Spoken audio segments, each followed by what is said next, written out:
এক জঙ্গলে থাকত এক ভয়ঙ্কর বাঘ। বাঘটি ছিল খুবই লোভী। একদিন বাঘটি একটি মোটা সুস্থ গরুকে দেখতে পেল। গরুটিকে দেখেই বাঘ ভাবল, আজ একবারে অনেক খাবার পেয়ে যাব।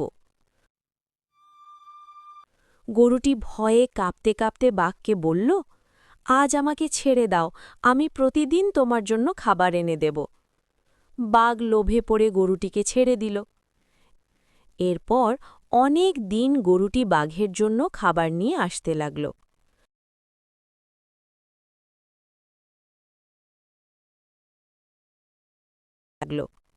বাঘ আর শিকার করল না, সে অলস হয়ে পড়ল। কিন্তু বাঘের লোভ কমল না, বরং আরও বেড়ে গেল।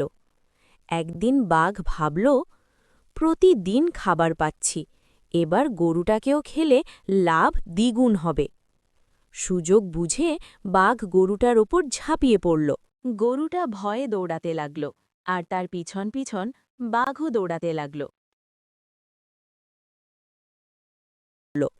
গরু ভয়ে দৌড়াতে গিয়ে বাঘকে একটি গভীর খাদে ফেলে দিল।